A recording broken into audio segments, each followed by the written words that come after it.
ओम सहना भवतु सहनौ भुनक्तु सह वीर्यङ्करवावहै तेजस्विनावधीतमस्तु मा विद्विषावहै। ओम शान्ति शान्ति शान्तिः। हरिः ओम श्री गुरुभ्यो नमः। हरिः ओम। ओम गुरुर्ब्रह्मा गुरुर्विष्णुः गुरुर्देवो महेश्वरः गुरुः साक्षात् परं ब्रह्म तस्मै श्री गुरवे नमः। सच्चिदानन्दरूपाय विश्वोत्पत्त्यादिहेतवे तापत्रयविनाशाय श्रीकृष्णाय वयं नुमः।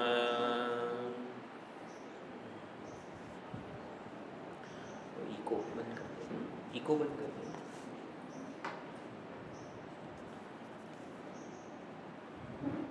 गुरु पूर्णिमा नजीक આવે છે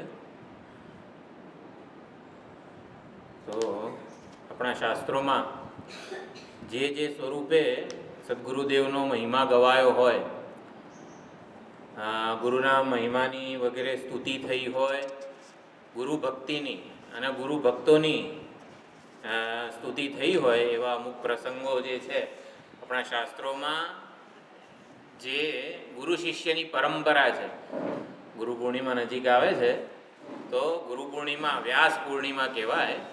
એટલે આપણે પૂજા કોની કરીએ છીએ એ વખતે પાદુકા પૂજન વગેરે પ્રતીક છે, પરંતુ પાદુકા એટલે જે માર્ગે ગુરુએ પોતાના લક્ષ્યની પ્રાપ્તિ કરી છે, પરમાત્માના સાક્ષાત્કાર કર્યા છે, એ માર્ગનું એ પૂજન છે. એટલે કે જ્ઞાનનું પૂજન છે. ગુરુદેવે જે આ જ્ઞાન પ્રાપ્ત કરેલું છે, એટલે ગુરુ પૂર્ણિમા હકીકતમાં જ્ઞાનનું પૂજન છે. એટલે જ્ઞાન કઈ રીતે આપણા સુધી હસ્તાંતરિત થયું છે, તો ગુરુ શિષ્યની પરંપરા દ્વારા આપણે ગુરુ તત્વની પૂજા કરીએ છીએ. એટલે કે જે જ્ઞાન આદિ નારાયણ ભગવાન પાસેથી આપણા સદગુરુ સુધી પહોંચ્યું છે, એ સંપ્રદાય પરંપરા અને સંપ્રદાય કહેવાય. સમ્યક પ્રદીયતે અસ્મૈ શિષ્યાય, શિષ્યને સારામાં સારી રીતે જે જ્ઞાન હસ્તાંતરિત થયું છે. આમ તો એવું કહેવાય કે એક આપણે બોલીએ, કોકને કહીએ કંઈક સમાચાર, પછી એ બીજાને કહે, એ ત્રીજાને કહે, એ ચોથાને કહે, તો 10મા જણ સુધી તો સાવ જુદા જ સમાચાર થઈ ગયા હોય. પરંતુ એવું નથી. જ્ઞાન અત્યાર સુધી આપણા સદગુરુદેવ સુધી ભગવાને જે ઉપદેશેલું છે એ એવું ને એવું અકબંધ રહ્યું છે. એના સ્વરૂપમાં જરા પણ ફેરફાર થયો નથી. તો જ્ઞાનનું પૂજન છે અને સંપ્રદાય પરંપરા, ગુરુ શિષ્ય પરંપરાનું આ ઉત્સવ દરમિયાન આપણે પૂજન કરતા હોઈએ છીએ. તો ગુરુ પરંપરા જે છે આખી સાંકળની કડી સમાન છે. સાંકળની કડીઓ કેવી હોય? એક કડી બીજી કડી સાથે જોડાયેલી હોય, બીજી ત્રીજી સાથે, એમ કરીને આખી જે સાંકળ છે એમાં એક કડી બીજી બધી કડી સાથે સંકળાયેલી હોય છે, જોડાયેલી હોય છે. ગંગા સ્નાન વગેરે કોઈક ઘાટ ઉપર આપણે ગંગા સ્નાન માટે જઈએ તો ગોઠણથી ઊંચું પાણી જાય, ગંગાજીનો પ્રવાહ ધસમસતો વહી રહ્યો હોય, ક્યાં સુધી જવું જોઈએ આપણે? તો આપણા ગોઠણથી નીચે સુધી ગંગાજીનો કે આવો ધસમસતો કોઈ પણ પ્રવાહ હોય ને તો આપણે મેનેજ કરી શકીએ. એકવાર ગોઠણથી ઉપર પાણીનો પ્રવાહ જાય ને એટલે એ આપણને ખેંચીને લઈ જાય. એવું છે કે ક્યાંય અજાણી જગ્યાએ આપણે ધારો કે સ્નાન કરવા, ડૂબકી મારવા કે ગમે તેમ જઈએ ને તો એટલું ધ્યાન રાખવું કે ગોઠણથી નીચે સુધી આપણે આપણી તાકાતથી મેનેજ કરી શકીએ. પણ જેવું ગોઠણથી ઉપર ગયું પાણી એ આપણને ખેંચી જાય. એવી રીતે આપણે ગંગા સ્નાન માટે કોઈ ઘાટ ઉપર ગયા હોઈએ તો બધી સાંકળો બધી પડેલી હોય, તો સાંકળો પકડીને આપણે જાણે કે ડૂબકી મારીએ ને આ તે બધું કરીએ. તો એમાં સાંકળ જે છે એ કડીઓ છે, બધી એક એક એક એક કડીઓ હોય. આપણા માટે સૌથી અગત્યની કડી કઈ કહેવાય? જ્યાં આપણો હાથ પહોંચે, જે કડીને આપણે પકડી રાખી છે ને એ કડી આપણા માટે સૌથી અગત્યની. જે કડીને આપણે પકડી છે અને એના દ્વારા આપણે ધસમસતા પ્રવાહમાં ટકી રહ્યા છીએ, એ કડી આપણા સદગુરુદેવ. સંસારરૂપી પ્રવાહ વહી રહ્યો છે એમાં જે કડીને પકડી રાખીને આપણે આ કરીએ છીએ, પકડી એ ધસમસતા પ્રવાહમાં ટકી રહ્યા છીએ, એ આપણા સદગુરુદેવ. એ કડી બીજી કડી સાથે જોડાયેલી છે, એ એમના ગુરુદેવ સાથે. એમ બધી કડીઓ જે છે ને એ બધા આપણી ગુરુ શિષ્ય પરંપરા છે. અને જે થાંભલો છે ને એ ભગવાન છે. સાંકળ જે છે ને એ આ થાંભલા સાથે જોડેલી હોય, થાંભલો એ ભગવાન છે. એટલે આ રીતે જે ગુરુ પૂર્ણિમા વખતે આપણે જે જ્ઞાનનું પૂજન કરીએ છીએ અને સંપ્રદાય પરંપરા, દરેક ગુરુ શિષ્ય જે પરંપરા છે પોતાનું સમગ્ર જીવન આ જ્ઞાનને સમર્પિત કરેલું છે, જ્ઞાનને વફાદાર અને પ્રમાણિક રહ્યા છે. એટલે આપણે એમનો મહિમા ગાવાનો પ્રયત્ન કરીએ. આપણા શાસ્ત્રોમાં, ઉપનિષદોમાં અનેક બધા ગુરુ શિષ્ય પરંપરાનું વર્ણન થયેલું છે. એટલે ગુરુ શિષ્ય પરંપરાનું આપણે ખાલી સ્મરણ કરીએ ને તો પણ હૃદય શુદ્ધ થાય, આપણું અંતઃકરણ નિર્મળ થાય. અનેક બધા આપણા ઉપનિષદો હોય તો એમાં કથાનકો દ્વારા આ ગુરુ શિષ્ય કે ગુરુની સમીપમાં આપણે જઈએ ત્યારે શું વિધિ છે, શાસ્ત્રો શું કહે છે, આપણે સદગુરુદેવની સન્નિધિમાં જ્ઞાનની માગણી કરવા જઈએ ત્યારે આ શિષ્ય આવી રીતે ગયા, આ શિષ્ય આવી રીતે ગયા.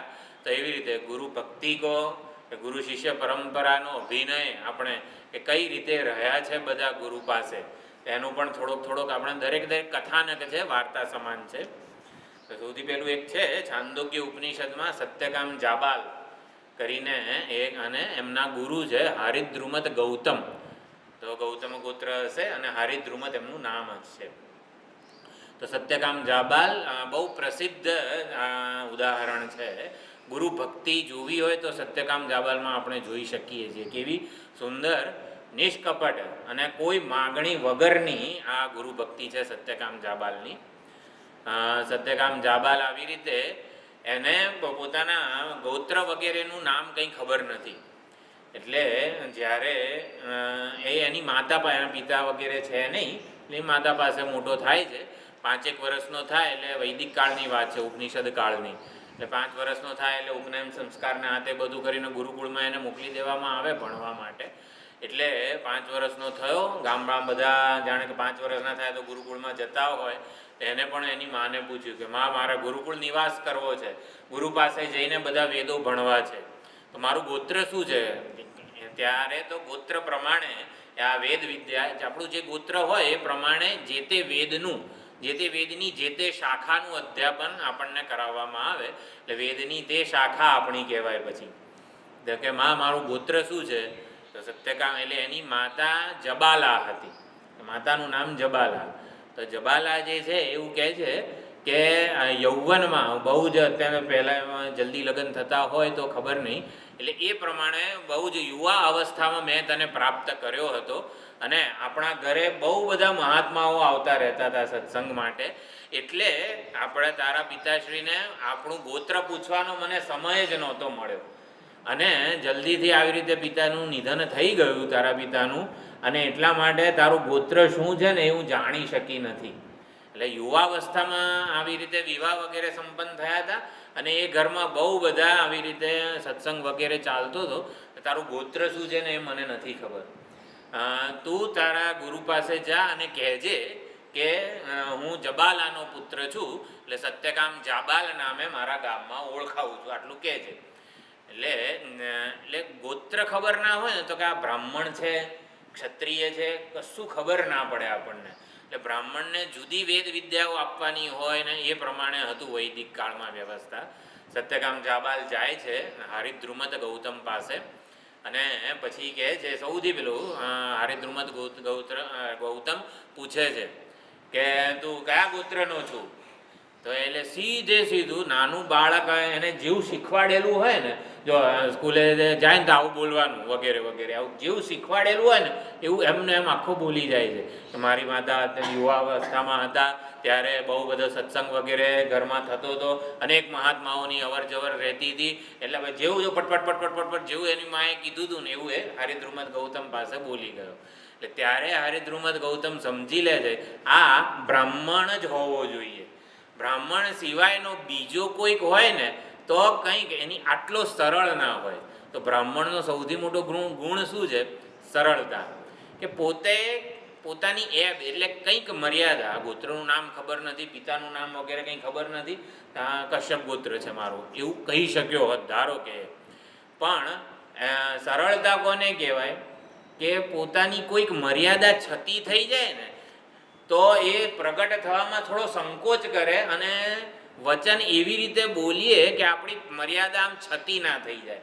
આપણને સહેજ અહીંયા કંઈક ટાલ પડી હોય ને તો આમ વાળ એવી રીતે ગોઠવીએ ને કે જેથી આમ આપણે આપણી એબ પ્રગટ ના થાય.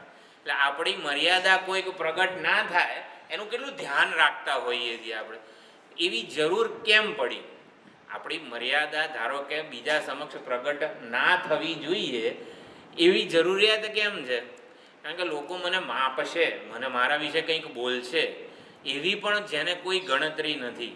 એટલે સરળતા એ બ્રાહ્મણનો ગુણ છે. એટલે સત્યકામ જાબાલ હરિદ્રુમત ગૌતમ આગળ આવી રીતે સરળતાથી જેવું એની માએ કીધું તો એવું બધું બોલી ગયો અને હરિદ્રુમત ગૌતમ પારખી જાય છે કે નૈવ અબ્રાહ્મણમ ભવિતુમ અર્હતિ. એટલે કે આ અબ્રાહ્મણ એટલે કે બ્રાહ્મણેતર હોવો જ ના જોઈએ. તું બ્રાહ્મણ જ છે, માટે ઉપત્વા નેષ્યે, હું તારો ઉપનયન સંસ્કાર કરું છું. અને ઉપનયન સંસ્કાર કરું છું એટલે આપણા દીક્ષા ગુરુ કહેવાય. એટલે ઉપનયન સંસ્કારની દીક્ષા ઉપનયનમ. આ ચશ્માને પણ સંસ્કૃતમાં ઉપનેત્ર કહેવાય છે. એટલે નેત્ર સ્પષ્ટપણે જોઈ શકે ને એનું ઉપ એટલે કે સાધન છે.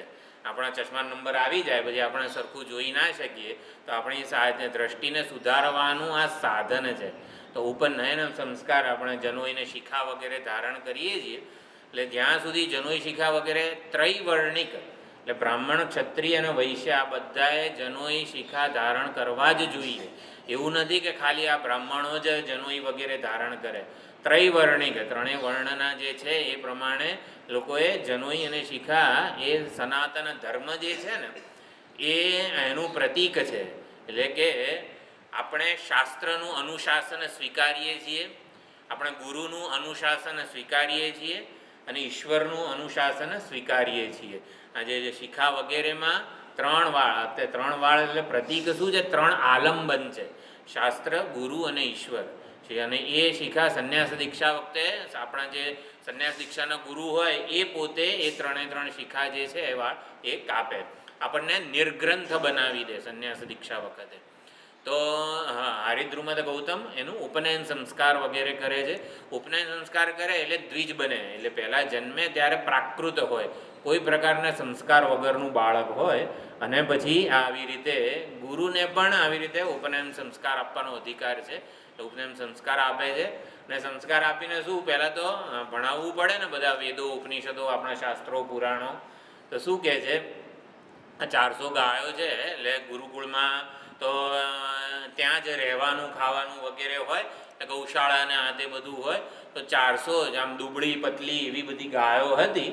અને એ કીધું હરિદ્રુમત ગૌતમ ગુરુએ કે લે સત્યકામ, આ 400 આ દુબળી પતલી ગાયો છે અને એનું તું આવી રીતે ભરણ પોષણ વગેરે કરજે એવું કહે છે. ત્યારે સત્યકામ જાબાલ આટલો નાનો વર્ષનો છે, 5-8 વર્ષનો, ને એ કહે છે કે આ 400 ગાયો છે, આમને લઈને હું વનમાં જઉં છું અને એની સેવા કરીશ અને 1000 થશે ને ત્યારે હું પાછો આવીશ આશ્રમમાં.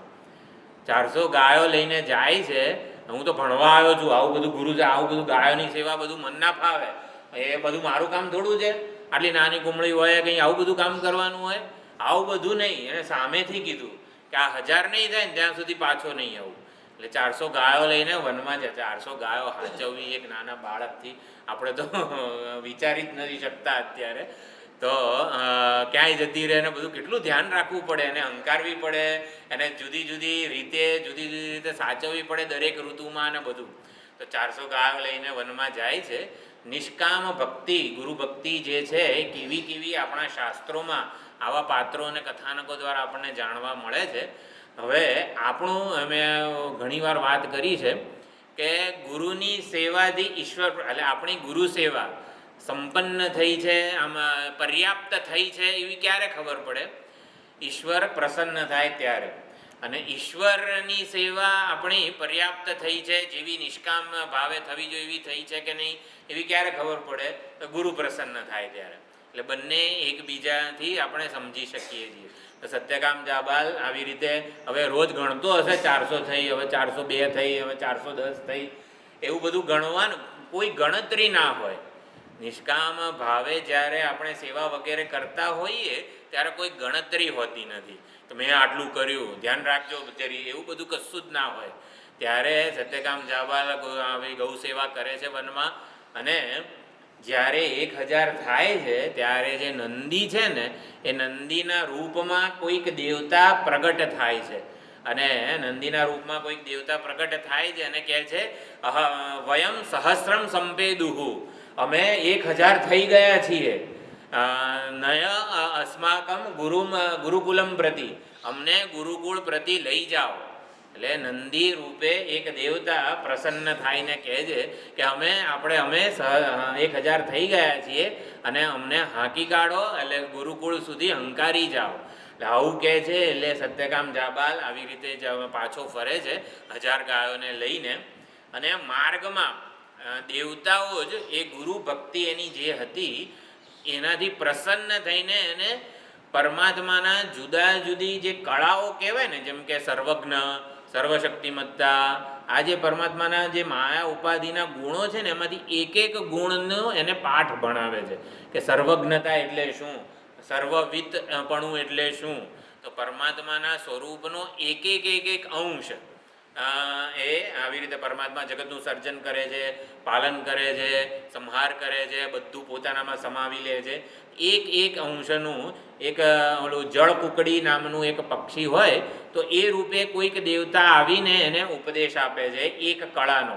એમ કરીને 16 કળાઓ છે પરમાત્માના સ્વરૂપની. ઉપનિષદોમાં થોડુંક ડિટેલમાં આવે છે, આપણે ખાલી એક કથાનક રૂપે આને સમજવાનો પ્રયત્ન કરીએ તો એક દેવતા પરમાત્માની આવી રીતે 4 કળાનો એને ઉપદેશ આપે છે. કળા એટલે અંશ.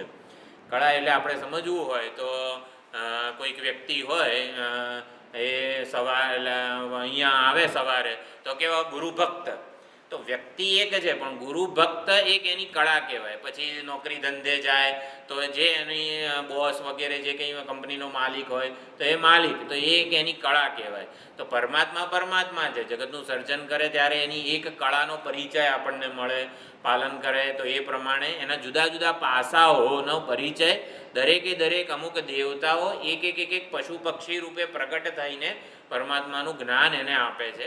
અને પછી જ્યારે ગુરુકુળમાં આવે છે 1000 ગાયોને લઈને, ત્યારે ગુરુજી એટલે કોઈક દેવતાઓએ આવીને આપણને પરમાત્માના સ્વરૂપનું આવું જ્ઞાન આપ્યું હોય, કળાઓનું જ્ઞાન આપ્યું હોય, તો આપણે પોતે એ કળાઓના જ્ઞાનથી કેટલા પ્રસન્ન હોઈએ.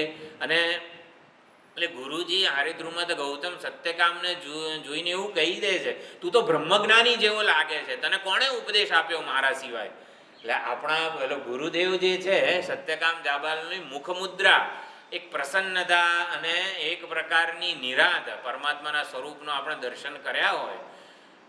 કેટલા એવા ભક્તો છે, અખંડાનંદજી ઘણીવાર વાત કરે, કાશીમાં એવા અમુક ભક્તો એમણે પોતે જોયેલા છે કે ભગવાનનું ધ્યાન કરવા બેસે, કૃષ્ણ ભગવાનનું ધ્યાન કરવા બેસે તો આપણી જે આ નસો, આપણે શું કહેવાય આને, રક્તવાહિનીઓ બધી ધમની અને શિરા જે છે ને એવી રીતે આમ આકાર લે કે શ્રી કૃષ્ણ શરણમાં આમ આખું ચામડી ઉપર દેખાય. જે મંત્રનો જાપ કરતા હોય એવા મહાત્માઓ જોઈએ. 1933-34ની વાત છે, અખંડાનંદજીએ પુસ્તકમાં લખેલું છે. એમણે એવા એક સિદ્ધ માતાને જોયા છે કે શ્રી કૃષ્ણ શરણમનો જપ કરતા હોય તો એમની બધી આ નસો શ્રી કૃષ્ણ શરણમમ એવું આપણે પોતે જોઈ શકીએ. આમ એમની આંખ ખોલીએ ને, એ પોતે તો ધ્યાનમાં હોય, આંખો બંધ કરેલી હોય, પણ એમની આમ પાપણ ખોલીએ ને તો એમની કીકીમાં આપણને શ્રી કૃષ્ણ દેખાય, એમની છબી દેખાય. એટલે આવું ધ્યાન એ લોકો આપણા આવા ભક્તો કરી શકતા હતા. તો સત્યકામ જાબાલને આવી રીતે જોઈને જે એમના ગુરુ કહી દે છે કે તને તો ભગવાને ઉપદેશ આપ્યો લાગે છે, પ્રસન્ન થયા છે તારા ઉપર ભગવાન, અને તું બ્રહ્મજ્ઞાની જેવો લાગે છે. સત્યકામ હા મને તો આમ કર્યું છે ને તેમ, એવું કશું કીધું નહીં. સત્યકામ જાબાલ એટલો નમ્ર છે, હા ભગવાન મને આવી રીતે પરમાત્માની 16 કળાઓનો ઉપદેશ આપ્યો છે બધા દેવોએ પ્રસન્ન થઈને. પરંતુ સત્યકામ જાબાલ ત્યારે બોલે છે, આચાર્યાત હ એવ વિદ્યા વિદિતા સાધિષ્ઠમ પ્રાપતિ. સત્યકામ આ બહુ પ્રસિદ્ધ વાક્ય છે છાંદોગ્ય ઉપનિષદનું. સત્યકામ કહે છે ભલે મને બધા દેવોએ ભણાયો હોય પણ આચાર્યાત એવ બ્રહ્મવિદ્યાના આચાર્ય પાસેથી જે વિદ્યા ગ્રહણ થાય ને એ જ સાધિષ્ઠમ સાધુતમત્વમ પ્રાપ્નોતિ. એ જ સાધિષ્ઠ એટલે આપણું જે ઇંગ્લિશમાં ગુડ, બેટર અને બેસ્ટ જેમ કહેવાય, કમ્પેરેટિવ અને સુપરલેટિવ ડિગ્રી, એવી રીતે સાધુ, સાધિયસ અને સાધિષ્ઠ એટલે અત્યંત કલ્યાણકારી બને છે. ભલે મને દેવોએ ઉપદેશ આપેલો હોય પણ એનો એ જ ઉપદેશ જો તમે જ્યારે મને આપશો ત્યારે મારું અંતિમ કલ્યાણ થશે. માટે ગુરુદેવ તમે જ મને ઉપદેશ આપો. મને તો દેવોએ ઉપદેશ આપ્યો છે, હવે મને તમારા ઉપદેશ, એવું બધું કંઈ સત્યકામ કીધું નહીં. ઉલટાનું આ વાક્ય બોલેલો છે કે આચાર્ય પાસેથી જ્યારે જે વિદ્યાનો ઉપદેશ થશે ને એ જ અંતિમ કલ્યાણ મારું કરશે. આચાર્યાધીના બુદ્ધિ એવ ફલવતી. આચાર્ય પાસેથી જ જ્ઞાન ગ્રહણ કરવું જોઈએ. આપણને સપનામાં કોઈક દેવ આવીને દર્શન આપે અને આપણને જ્ઞાન થાય તો પણ આપણા શાસ્ત્રો એવું કહે છે તોય આચાર્ય પાસે જવું અને ગુરુ પાસેથી જ વિદ્યા ગ્રહણ કરવી. ભલે સપનામાં કોઈક દેવ આવીને આપણને કંઈક આવી રીતે કંઈક જેને કહેવાય ને પરમાત્માના કોઈક કળાનું જ્ઞાન આપી દીધેલું હોય તો પણ આચાર્ય પાસે જઈને જે વિદ્યા પૂર્ણ થાય છે, સફળ થાય છે અને આપણું અંતિમ કલ્યાણ કરનારી થાય છે. એટલે સત્યકામ જાબાલ અને હારિદ્રુમત ગૌતમ એ છાંદોગ્ય ઉપનિષદમાં આવે છે. પછી છાંદોગ્ય ઉપનિષદમાં બીજી પણ એક કથા આવે છે, આચાર્યવાન પુરુષો વેદ, કે જેની પાસે આચાર્ય છે એ આચાર્ય જ વાન જ એટલે આચાર્ય ધરાવનારી વ્યક્તિ, જિજ્ઞાસુ શ્રોતા જ પરમેશ્વરના સાક્ષાત્કાર, દર્શન વગેરે કરી શકે છે. એના માટે એક ગાંધાર પુરુષનું ઉદાહરણ આપે છે છાંદોગ્ય ઉપનિષદ. તો ગાંધાર પુરુષનું ઉદાહરણ એટલે કોઈક ગાંધાર દેશમાં આવી રીતે કોઈક ઓલો મુસાફર વગેરે, પહેલાં તો ચાલીને જ જવાનું હોય એક જગ્યાએથી બીજી જગ્યાએ ગામમાં, તો ગામમાં આવી રીતે જતો હોય છે તો તસ્કરો બધા ચોર લૂંટારાઓ આવે છે, એને બાંધી દે છે, એને આંખે પાટા બાંધી દે છે. એટલે ગામમાંથી જ એને આંખે પાટા બાંધી દે અને બંને હાથ પાછળ બાંધી દે છે. એટલે બંને હાથ પાછળ બાંધ્યા હોય એટલે કંઈ ના થઈ શકે, આંખનો પાટો આંખે પણ પાટા બાંધી દે છે અને દૂર જંગલમાં લઈને એને આવી રીતે ગોળ ગોળ ગોળ ગોળ ફેરવી નાખે છે. આપણે ઓલી કંઈક રમત રમવાની હોય ત્યારે કેવું કે આંખે પાટા બાંધીએ અને પછી એને દિક્ભ્રમ કઈ દિશામાં આમ એ લાગે કે આમ આપણે 22 ડગલા ચાલીશું ને એક ઓલી લાકડી ઝીકીશું તો ઓલું માટલું ફૂટી જશે. પણ એકવાર આને ગોળ ફેરવી નાખીએ પછી કઈ દિશામાં જવું પડે કંઈ ખબર ના પડે. આંખે પાટા બાંધેલા છે, પાછળ હાથ બાંધેલા છે અને આવી રીતે દૂર જંગલમાં એને ગોળ ગોળ ગોળ ફેરવીને એનો દિક્ભ્રમ જન્મે એ રીતે એને મૂકી દેવામાં આવેલો છે. એટલે ઓલો બચાવો બચાવો, મને કોઈ ગાંધાર દેશમાંથી આવી રીતે બધા તસ્કરોએ લૂંટી લીધો છે અને આવી રીતે મૂકી દીધો છે જંગલમાં, દિક્ભ્રમ થયેલો છે, મને કોઈ બચાવો બચાવો, આવી રીતે બૂમો પાડતો હોય છે. ત્યારે કોઈક પુણ્યો આવી રીતે જ્યારે નિસ્સહાય પોકાર કરે છે ત્યારે પૂર્વજન્મોના કોઈક નિષ્કામ પુણ્યો જ્યારે ઉદય પામે ત્યારે કોઈક સજ્જન, કોઈક વડીલ માણસ, એટલે આપણા જીવનમાં આપણા જે કોઈ નિષ્કામ સત્કર્મો કર્યા હોય ને એને જોઈને ભગવાન આપણને સદગુરુદેવની પ્રાપ્તિ કરાવી આપે છે. કોઈક આપણી આપણું બંધન છૂટું કરે અને આપણી આંખોની દ્રષ્ટિ ખોલે અને સાચી દ્રષ્ટિ, આપણું સાચું ઘર, આપણી આ બાજુ ગાંધાર દેશ છે વગેરે, આપણું સાચું જે ઘર છે, રહેઠાણ છે, તેની આપણને દિશા બતાવે. તો ગાંધાર પુરુષના કિસ્સામાં કોઈક આવી રીતે સજ્જન આવે છે, એને આંખે પાટા બાંધેલા હોય એ ખોલે છે, પાછળ હાથ બાંધેલા હોય એ ખોલે છે ને પાણી જે કંઈ ખાવા પીવાનું આપે છે અને પછી કહે છે ક્યાંથી આવ્યો છે તો કહે છે ગાંધાર દેશમાંથી આવેલો છું અને મને ચોરોએ આવી રીતે અહીંયા મોકલી દીધો છે. તો જો આ દિશામાં ગાંધાર દેશ છે અને એવી રીતે અહીંથી પૂછતો તું તારા દેશમાં જજે, આવો ઉપદેશ આપે છે. ત્યારે એ ગાંધાર જે પુરુષ છે પંડિતો મેધાવી, એટલે પંડિત એટલે આપણા ગુરુદેવે જેવો ઉપદેશ આપ્યો હોય એને યુક્તિપૂર્વક સમજી શકે ને, એટલે આપણે જે ઉપદેશ આપે, ચલો ભાગવત મહાપુરાણ છે, રામચરિત માનસ છે, અનેક કથાનકો દ્વારા જે ઉપદેશ આપવામાં આવે એને યુક્તિપૂર્વક સમજે અને એને યાદ રાખે. તો પંડિત અને મેધાવી આ આપણા જિજ્ઞાસુ શિષ્યના પક્ષે અધિકારીત્વ કે યોગ્યતા છે.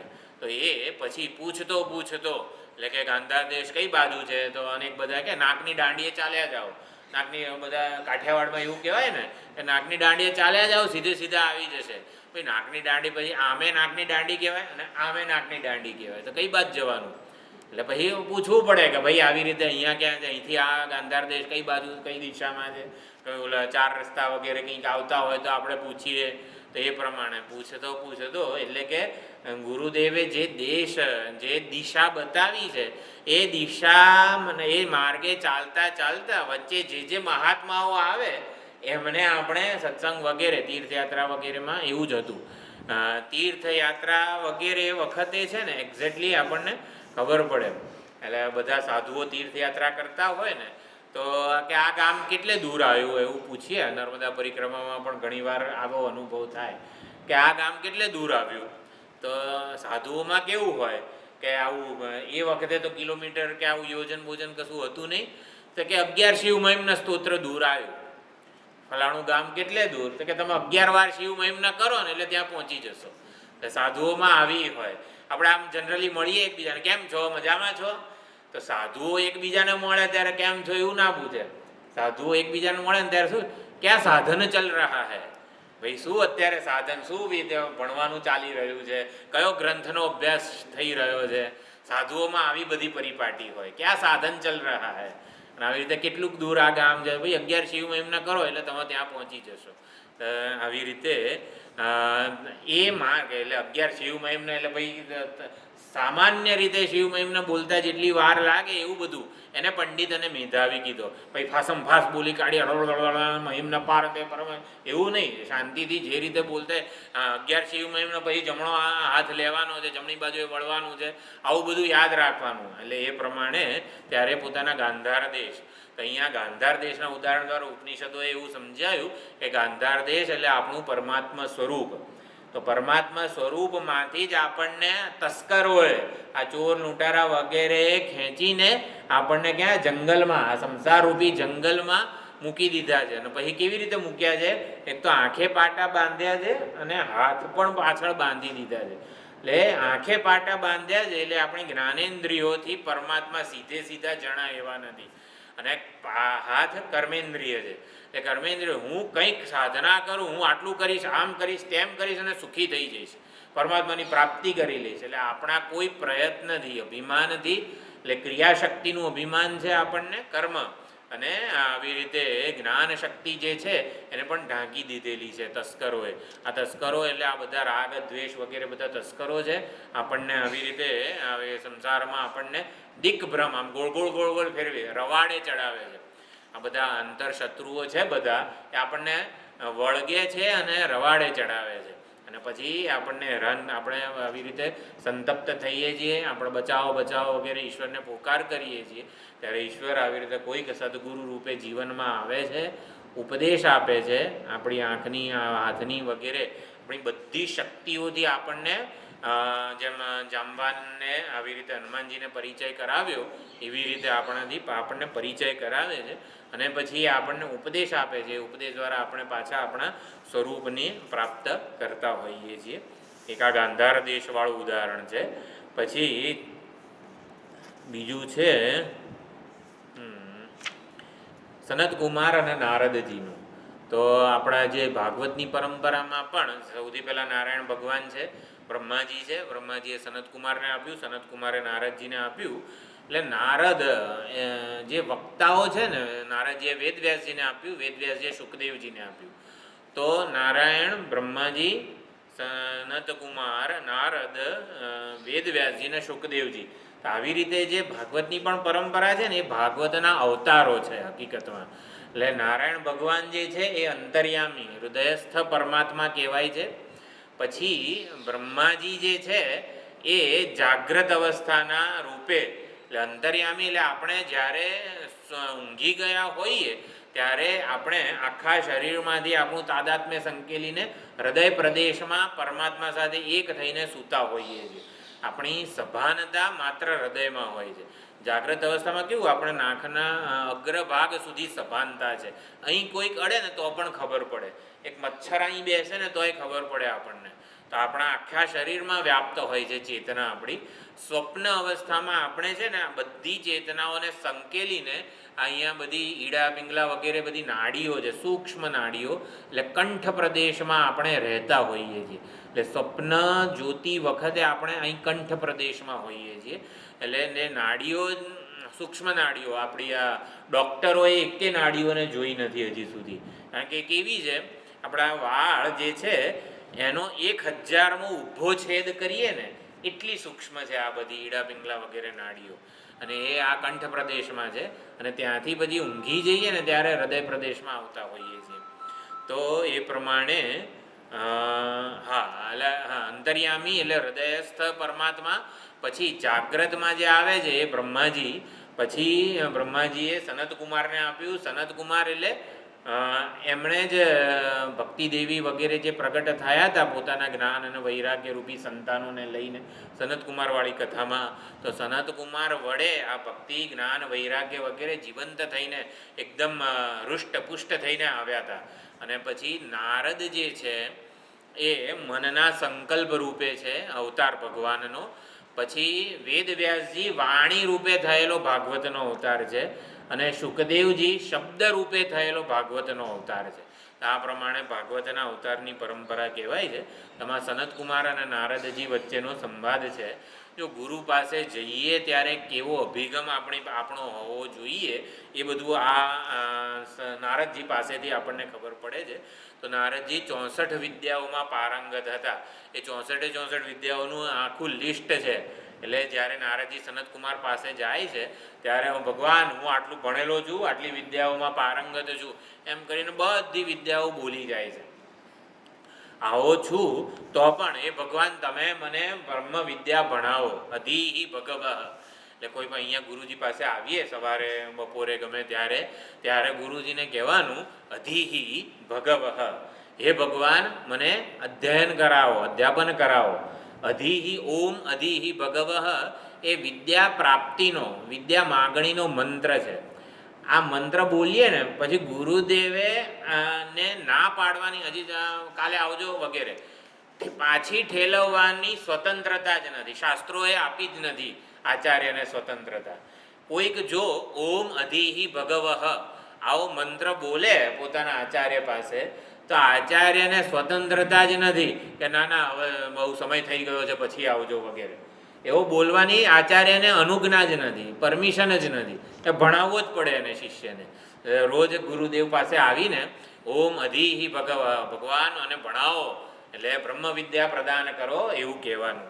તો અધીશ્વ તમે બ્રહ્મ વિદ્યાનો ઉપદેશ આપવાની પદ્ધતિનું સ્મરણ કરો એવી રીતે પણ એનો અર્થ કરે છે. તો અધિ ભગવ એવું કહીને નારદજી સનતકુમાર પાસે જાય છે અને બોલે છે. સનતકુમાર એમના મોટા ભાઈ કહેવાય, બરોબર ને. નારદજી પણ માનસ પુત્ર છે બ્રહ્માજીના અને સનતકુમારો પણ માનસ પુત્ર છે. એટલે સૌથી પહેલાં માનસ પુત્રો કોણ હતા? સપ્તર્ષિઓ. 4 સનતકુમારો. એટલે 4 સનતકુમારો સૌથી એટલે શું કહેવાય જ્યેષ્ઠ કહેવાય છે. એટલે 4 સનતકુમારોને કીધું સૃષ્ટિનું વૃદ્ધિ વગેરે કાર્ય. તો 4 સનતકુમારો તો વિરક્ત હતા એટલે કે અમે આ તમારા કાર્યમાં મદદરૂપ નહીં થઈએ. એટલે પછી સપ્તર્ષિઓને ઉત્પન્ન કર્યા. એટલે સપ્તર્ષિઓ જે છે આપણા અત્રિ ભૃગુ વગેરે એ બધા પણ માનસ પુત્રો જ છે. અને એમને પ્રવૃત્તિ લક્ષણ વૈદિક ધર્મ કે વ્યવહારમાં રહીને ઈશ્વરની આરાધના પૂર્વકનું જીવન કેવી રીતે જીવાય એ ઉપદેશ આપ્યો. અને નિવૃત્તિ લક્ષણ વૈદિક ધર્મ, સંન્યાસ ધર્મ વગેરેનો ઉપદેશ સનતકુમારોને આપ્યો. તો સનતકુમાર આવી રીતે નિવૃત્તિપરાયણ આચાર્ય થયા. અને પછી આ નારદજી વગેરે જે છે માનસપુત્ર આવ્યા.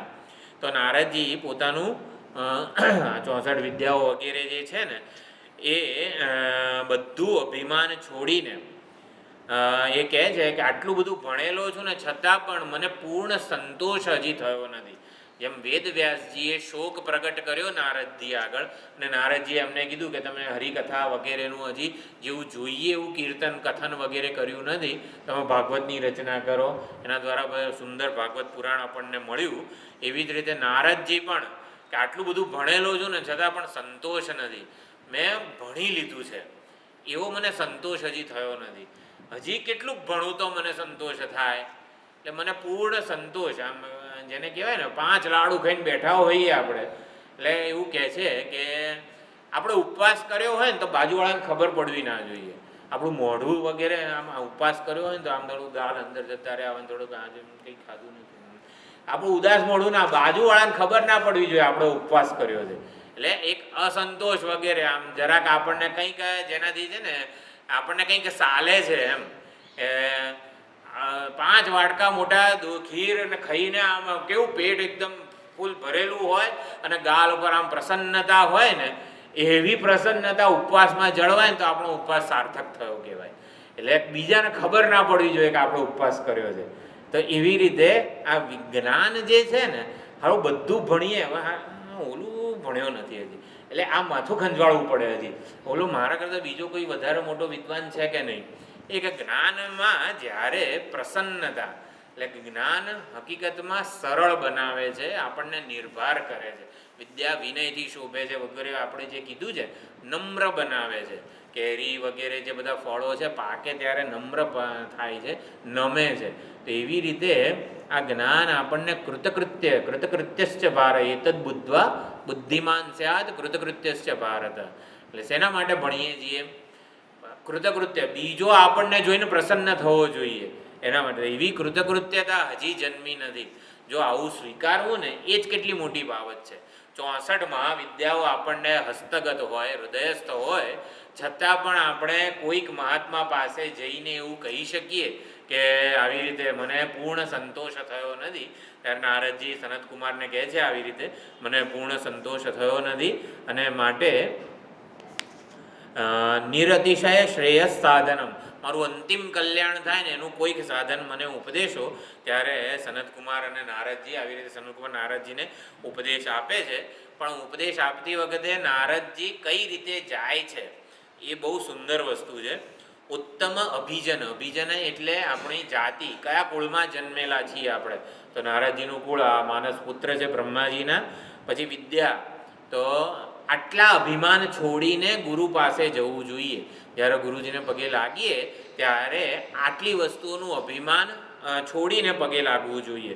તો ઉત્તમ અભિજન, અભિજન એટલે મેં કુળ કીધું. વિદ્યા એટલે જે કંઈ પણ વિદ્યા આપણે હસ્તગત કરી હોય એ. વૃત્ત, વૃત્ત એટલે આપણો જે વ્યવહાર, આપણું જે સાધન વગેરે વ્યવહારનું હોય, જે નોકરી ધંધો કરતા, આટલી ડિગ્રીઓ પ્રાપ્ત કરી છે મેં, એ અભિમાન છે એ પણ છોડીને જવું જોઈએ. સાધન, આપણા જે કઈ રીતે આપણે અહીં આવ્યા છીએ એ સાધન વગેરે આપણા હોય, શક્તિ, આપણામાં જે કંઈ સામર્થ્ય હોય, હું આટલું કરી શકું છું વગેરે, અને સંપત્તિ, આટલી સંપત્તિ ભેગી કરી છે વગેરે, એ બધેની નિમિત્તે આપણામાં જે અભિમાન છે એ બધું છોડીને પ્રાકૃત પુરુષવત એક સામાન્ય વ્યક્તિની જેમ સનતકુમાર પાસે નારદજી જાય છે. તો ગુરુજી પાસે કેવી રીતે જવું જોઈએ, આટલું અભિમાન વગેરે જે છે એ છોડીને અને કૃતકૃત્યતાની પ્રાપ્તિ માટે. વિદ્યા શેના માટે ગ્રહણ કરવું? કે બીજાને પછાડી શકું શાસ્ત્રાર્થમાં, એટલા માટે નહીં, આપણે પૂર્ણ બનવા માટે. આપણે મહાત્માઓ એવું કહે છે કે શાસ્ત્રોને પૂરા કરવાના નથી, શાસ્ત્રો અનંત જ છે, આપણે પૂર્ણ થવાનું છે. કે આ ઉપનિષદ ભણી લીધું, આ ઉપનિષદ ભણી લીધું, ઓલું ગ્રંથ ભણી લીધું, આ શાસ્ત્ર ભણી લીધું, શાસ્ત્રોને પૂરા નથી કરવાના, આપણે પૂર્ણ થવાનું છે. એટલે શાસ્ત્રો તો અનંત છે. એટલે જ્યારે ગંગા અવતરણનો ભગીરથવાળો જે પ્રસંગ છે એમાં પણ ગંગાજી છે જ્ઞાન ગંગાનું પ્રતીક છે અને શિવજીની જે જટા છે ને એ વેદોનું પ્રતીક છે. તો જ્ઞાન ગંગા જ્યારે શિવજીની જટામાં આવે છે તો શિવજીની વિશાળ જટામાં પૃષત લઘુ દૃષ્ટ શિરસી તે મહિમના જે સ્તોત્ર છે એમાં જે 15મો વગેરે શ્લોક છે એમાં કેવું છે, આખા જ્ઞાન ગંગા જે આકાશ ગંગા છે આખી એ ભગવાનની જટામાં પૃષત લઘુ અત્યંત નાના બિંદુ સમાન, એમને બહાર નીકળવાનો આમ શોધે છે માર્ગ ગંગામાં, અને બહાર નીકળવાનો માર્ગ જ મળતો નથી, ખોવાઈ ગયા શિવજીની જટામાં. એટલે વેદો એ શિવજીની જટા છે. તો વેદોમાં આપણે જ્ઞાનને શોધવા જઈશું. ચલો ઋગ્વેદ ભણી, હવે તો બધા ગુજરાતી ભાષાંતરો પણ આવી ગયા છે બધા વેદના, એટલે આપણે ઘરે બેસીને ચલો ગ્રંથો રૂપે પણ વેદો આવી ગયા છે એટલે બધું ભણી કાઢીએ જાતે, પણ કશું આપણને જ્ઞાન હૃદયસ્થ થાય નહીં, આપણે એનું કલ્યાણ ના થાય. શિવજી પોતે જ્યારે આ ગંગાજીને પ્રવાહિત કરે ને ત્યારે આપણને એ જ્ઞાનનો ઉપદેશ આ ગુરુ પરંપરા દ્વારા મળે ત્યારે એ આપણને કલ્યાણ કરે. એટલે આપણે જાતે વેદોના જંગલમાં જઈએ ને તો આપણને બહાર નીકળવાનો માર્ગ જ ના મળે, આપણને વિદ્યા હૃદયસ્થ ન થાય. એટલે આવી રીતે નમ્ર બનીને જે કંઈ પણ ઉપાધિનું અભિમાન છે, બે અભિમાન સામાન્ય રીતે કહેવાય, હું નારદ છું એવું એક અભિમાન છે, બ્રહ્માજીનો માનસ પુત્ર છું, આમ છું તેમ છું વગેરે, અને મારામાં આ સામર્થ્ય છે એટલે હું ઉપાધિ આ વગેરે છું અને ઉપાધિનું સામર્થ્ય છે. એ બે અભિમાન છોડીને આપણે ગુરુજી પાસે જવું જોઈએ.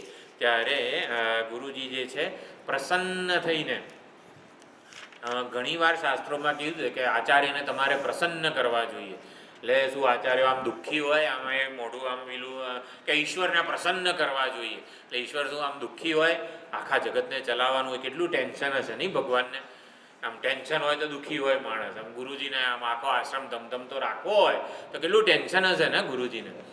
એટલે આમ એમને પ્રસન્ન કરવા પડે સેવા દ્વારા. એવું તો આમ કીધેલું જ છે ભાઈ, ઈશ્વરને પ્રસન્ન કરો, ગુરુને પ્રસન્ન કરો. તો શેના માટે પ્રસન્ન કરવા? એટલે શું આમ દુઃખી હોય, આમ તણાવમાં, આમ સ્ટ્રેસમાં હોય છે આપણા ગુરુજનો કે ઈશ્વર, તો કે એક વિશેષ પ્રકારની પ્રસન્નતા હોય છે. સ્વરૂપ તો એમનું આનંદ જ છે, આનંદ સ્વરૂપે પૂર્ણતયા પ્રતિષ્ઠિત છે આપણા ગુરુજનો અને ભગવાન પોતે પરમાત્મા સ્વરૂપમાં. હૃદયસ્થ જે આનંદ છે એમાં જે પ્રતિષ્ઠિત હોય છે. છતાં પણ આપણા શિષ્યના પક્ષે એક વિશેષ પ્રકારની પ્રસન્નતા જરૂરી છે એ જન્માવવાની. તો કેવી રીતે? તદ્વિદ્ધિ પ્રણિપાતેન પરિપ્રશ્નેન સેવયા. તો ભગવદ્ ગીતાના 4થા અધ્યાયમાં કીધું તદ્વિદ્ધિ, એ પરમાત્માને જાણવાના છે. કઈ રીતે?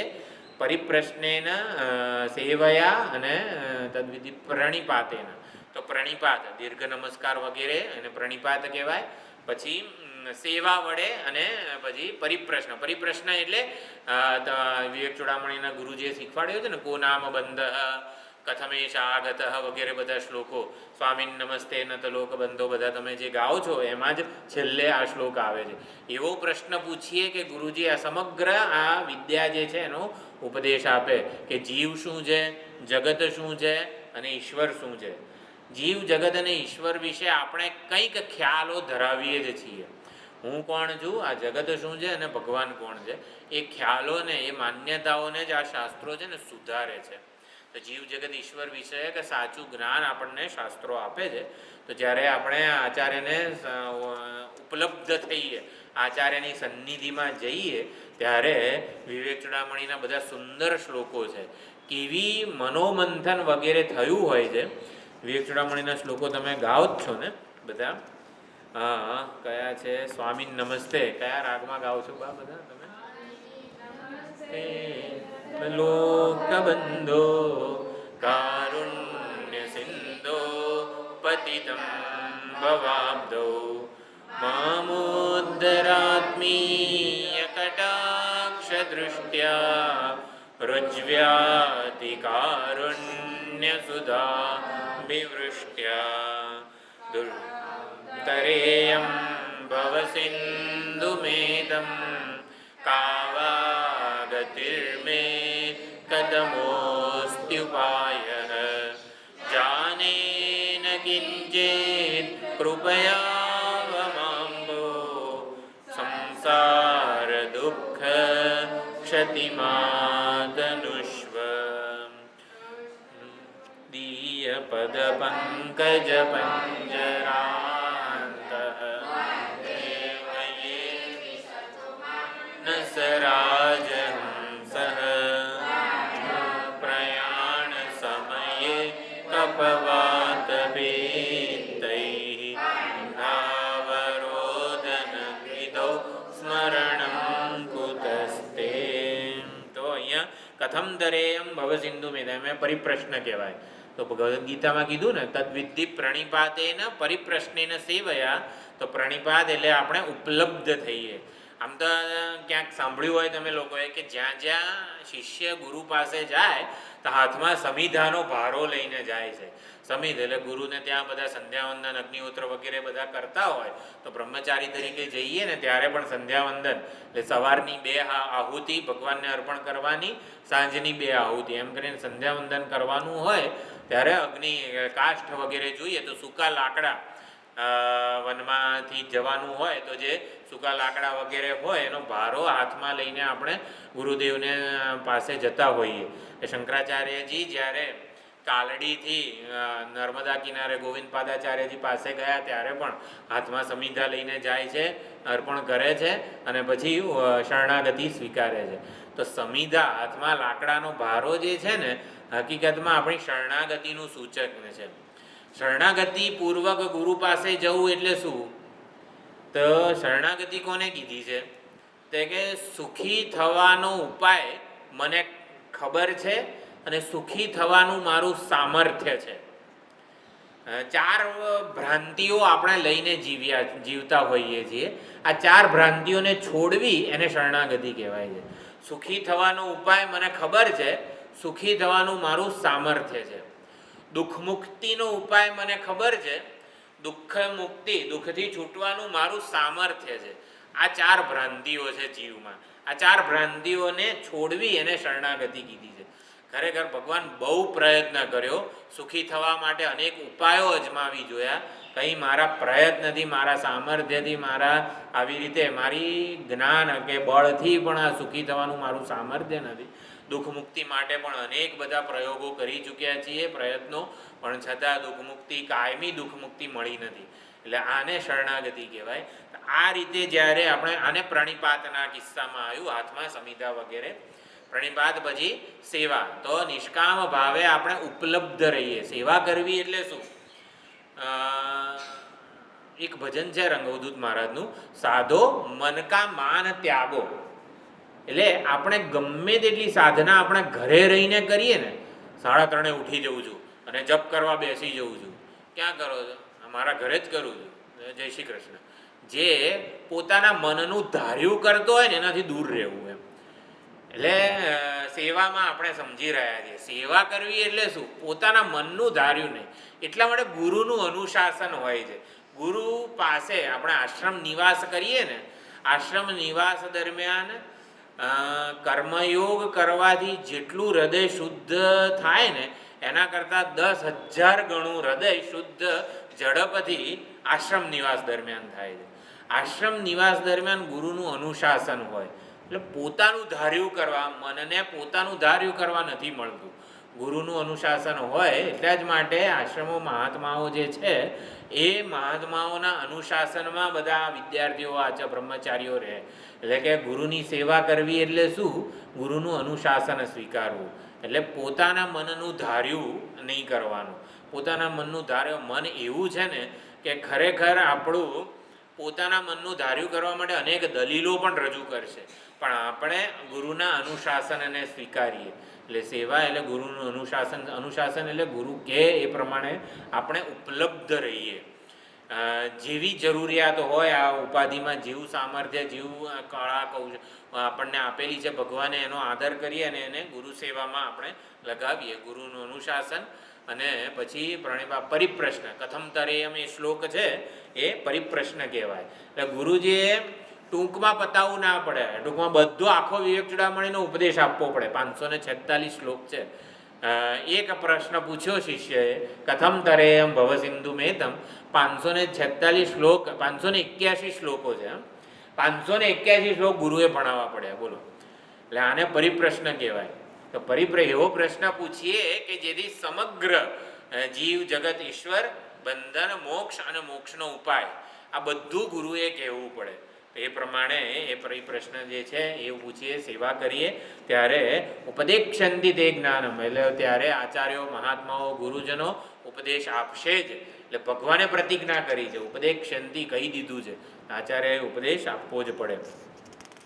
અને અહીંયા એક બહુ મહત્વનો વિવેક ચૂડામણીમાં શ્લોક છે, આપણો વૈરાગ્ય મંદ હોય અને મુમુક્ષા એટલી તીવ્ર ના હોય. મુમુક્ષા એટલે પરમાત્મા પ્રાપ્તિની જે ઈચ્છા છે, પરમાત્મા પ્રાપ્તિની ઈચ્છા એટલી તીવ્ર ના હોય. આપણો વૈરાગ્ય મંદ વગેરે હોય, આપણે વ્યવહારમાં રહેતા હોઈએ, વ્યવહારની અનેક જવાબદારીઓ હોય, એટલે વૈરાગ્ય એટલો પરિપક્વ ન થયો હોય તો મંદ મધ્યમ રૂપાપી વૈરાગ્યેણ સમાધિના વિવેક ચૂડામણીમાં લખે છે આચાર્ય, પ્રસાદેન ગુરોહો. તો ગુરુના પ્રસાદથી, ગુરુની પ્રસન્નતાથી આપણો વૈરાગ્ય અને મુમુક્ષા અત્યંત તીવ્ર થાય છે. તો ગુરુ સેવાનું શું પ્રયોજન છે? તો આપણી મુમુક્ષા પરમાત્મા પ્રાપ્તિની જે ઈચ્છા છે ને એ અત્યંત વધી જાય છે, અત્યંત તીવ્ર ઉત્કંઠા વગેરે બને છે. તો આ પ્રમાણે વિવેક ચૂડામણીમાં પણ કઈ રીતે આચાર્ય સમીપ જાય છે, કયા મનોમંથન છે, એનું બહુ સુંદર અહીંયા વર્ણન કરેલું છે. દુર્વાર સંસાર દવા એ ગાવ છો શ્લોકો? હા. તો વિવેક ચૂડામણીમાં શિષ્યને શું થાય છે? તો ગુરુ પાસે જાય છે. તો એ સુંદર શ્લોક છે. દુર્વાર સંસાર દવાગ્નિ તપ્તમ દોદૂયમાનમ દુરદૃષ્ટવાતૈઃ ભીતમ પ્રપન્નમ પરિપાહિ મૃત્યોઃ શરણ્યમન્યમ યદહમ ન જાને. સ્વામી નમસ્તેની પહેલાનો શ્લોક છે વિવેક ચૂડામણીમાં. તો શિષ્ય કહે છે, દુર્વાર સંસાર દવાગ્નિ તપ્તમ. આપણે દાવાનળ કહીએ છીએ. જંગલમાં જ્યારે આગ લાગે ને દાવાનળ કહેવાય. દાવાનળ ફાટે ને ત્યારે આ સંસારને દાવાનળ સાથે સરખાવવામાં આવેલો છે. તો જંગલમાં એકવાર આગ લાગે પછી કયું સ્થાન સુરક્ષિત કહેવાય? પણ એક જગ્યાએ ત્યાં ક્યાંક દૂર આપણને લાગતી હોય જંગલમાં આગ, ત્યાં આગ લાગી છે. આપણે તો અહીંયા બેઠા છીએ ને શાંતિથી એસી હોલમાં. આપણને શું દાવાનળ એટલે દાવાનળ આપણે ટીવી વગેરેમાં જોયું હોય તો પ્રજ્વલિત અગ્નિની જે લપાટો બધી આવતી હોય છે, દાવાનળ જોયો હોય બધાએ. તો દુર્વાર સંસાર રૂપી દાવાનળમાં દુર્વાર એકવાર દાવાનળ ફાટે પછી એને કોઈ રીતે વારી શકાય નહીં, એને કોઈ રીતે કંટ્રોલ, એનું નિયંત્રણ ના થઈ શકે. એટલે કે દુર્વાર સંસાર દાવાગ્નિ તપ્તમ. તો દાવાનળ જે આ સંસાર મને દાવાનળ જેવો લાગે છે, અત્યંત સંતપ્ત છું. તો કોઈક ડાયો માણસ આપણને કહે કે આવી રીતે ક્યાંક જતો રહે, ઓલું નીચે બંકર વગેરે બનાવીને એમાં સુરક્ષિત રહેવાય. એટલે કે ના, એવું જરાય સંસારમાં કોઈ સ્થાન સુરક્ષિત નથી લાગતું ગુરુદેવ. કઈ રીતે? દોધૂયમાનમ દુરદૃષ્ટવાતૈઃ. આપણા પૂર્વેના પ્રારબ્ધ બધા છે દુરિત વગેરે, ક્યારેક ધારો કે ત્યાં દાવાનળ ફાટેલો છે, અહીંયા તો આપણે સુરક્ષિત છીએ ને? ના, પણ પ્રારબ્ધ દુરદૃષ્ટ એટલે પૂર્વેનું કોઈક દુરિત, કોઈક પાપ કર્મ ઉદય પામે અને પ્રારબ્ધના પવનો જે છે ને એ દાવાનળને અહીં સુધી લઈ આવે. જે પવન છે ને એ દાવાનળને ખૂબ વધારે. એટલે કોઈ સ્થાન સુરક્ષિત કેમ નથી? કે પૂર્વેના પ્રારબ્ધ રૂપી પવન કઈ બાજુથી ફૂંકાશે. અત્યારે સુંદર સત્સંગ થઈ રહ્યો હોય, ગુરુ સેવા ઈશ્વર સેવા થઈ રહી હોય, કયું પ્રારબ્ધ આપણે અમદાવાદ કડી છોડીને બીજે ક્યાંક જવું પડે રહેવા માટે? બધું છૂટી જાય. સત્સંગથી માંડીને સેવાથી બધું છૂટી જાય. એટલે પ્રારબ્ધ રૂપી પવન ક્યારે આપણને આવી રીતે લઈ જશે, આ દાવાનળને આપણે જ્યાં છીએ ત્યાં સુધી લઈ આવશે, એ કંઈ આ બધું અનિશ્ચિત છે. પછી કહે છે ભીતમ, અને માટે ભગવાન હું ભયભીત છું. પ્રપન્નમ, આપની શરણાગતિ સ્વીકારું છું. પરિપાહી મૃત્યોહો, આ સંસારરૂપી જે મૃત્યુ છે એમાંથી મારું રક્ષણ કરો. બીજું કોઈ શરણ હું આ સંસારરૂપી દાવાનળમાં જોતો નથી. આવું કહે છે. ત્યારે સૌથી પહેલાં ગુરુદેવ શું કહે? કોઈક આવી રીતે અત્યંત સંતપ્ત, આવા સંસારરૂપી દાવાનળથી સંતપ્ત થયેલો આવ્યો હોય, અત્યંત તરસ્યો માણસ હોય, તો કેવું આપણે સૌથી પહેલાં એને ગ્લાસ ઠંડો પાણી પીવાનું આપીએ. એવી રીતે ગુરુદેવ કહે મહાભૈષ્ટ વિદ્વન, એટલે તું ભય ના પામે. કેવું ડૉક્ટર ઓલા ડેન્ટિસ્ટ પાસે જઈએ, કશું કોઈ ચિંતા કરવાની જરૂર નથી. શું કહે આપણને? બધું થઈ જશે, કંઈ ચિંતા કરવાની જરૂર નથી. એટલે દાંતનો દુખાવો મને થાય છે અને ડૉક્ટર કહે આપણને કોઈ ચિંતા કરવાની જરૂર. આપણું અડધું તો ત્યાં જ આમ શમી જાય. હા ચાલો આપણો જતો તો રહેશે દુખાવો એમ કરીને. તો કોઈ ચિંતા કરે એવું કયું છે ગુરુજીનું વચન? મહાભૈષ્ટ વિદ્વન, હે વિદ્વાન તું જરાય ભય પામીશ નહીં. સંસાર સિંધોહો તરણેસ્તિ ઉપાય. આ સંસાર સિંધુ, સંસાર દાવાનળમાંથી મુક્ત થવાનો ઉપાય છે.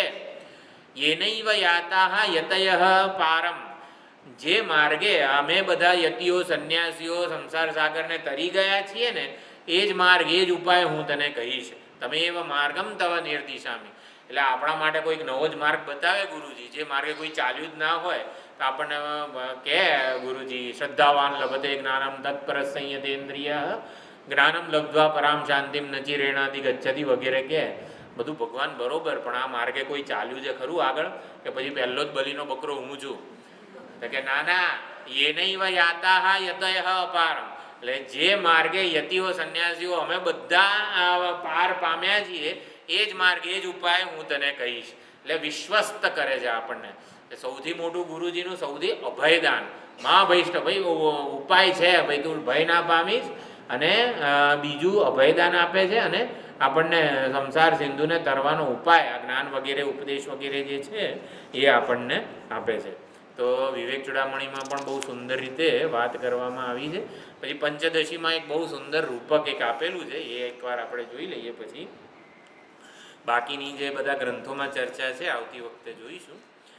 તો જે ઓલા નર્મદા નદીમાં પણ ઘણી બધી જગ્યાએ વમળ હોય છે. તો વમળ એવી વસ્તુ છે ને કે ગમે તેવો તરવૈયો હોય ને, ગમે તેટલું સ્વિમિંગનો મોટો ગોલ્ડ ચેમ્પિયન હોય, એકવાર વમળમાં ફસાયો ને પછી વમળમાંથી જેવું બહાર નીકળે ને આમ ગમે તેમ તરીને બીજા વમળમાં ફસાય. એ વમળ જે છે ને એક વમળમાંથી બીજા વમળમાં ફેંકે આપણને. તો પંચદશીના 2 શ્લોક છે.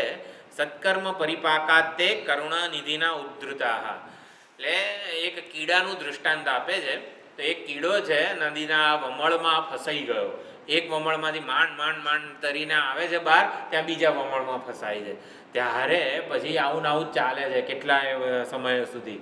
પછી કીડાના સત્કર્મોનો ઉદય થાય છે. સત્કર્મનો પરિપાક જ્યારે થાય ત્યારે, સત્કર્મોનો પરિપાક થાય ત્યારે કરુણાનિધિના, ત્યારે કોઈક કરુણાનિધિ, કોઈક મહાત્મા, કોઈક કરુણાનિધિ આવે છે, અને એ કીડાને આવી રીતે કોઈક પાંદડા વડે જાણે કે એમાંથી વમળમાંથી ઉદ્ધાર કરે છે એનો. તો સત્કર્મનો પરિપાક થાય ને ત્યારે આપણા જીવનમાં સદગુરુ આવે, સદગુરુ વડે આપણો ઉદ્ધાર થાય. પ્રાપ્ય તીર તરુચ્છાયામ.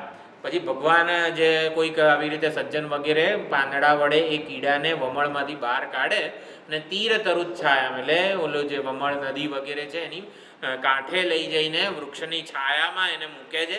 વિશ્રામ્યંતી યથાસુખમ. અને ત્યાં પછી એ કીડો વિશ્રામપંથી પામે છે અને યથાસુખમ સુખેથી રહે છે.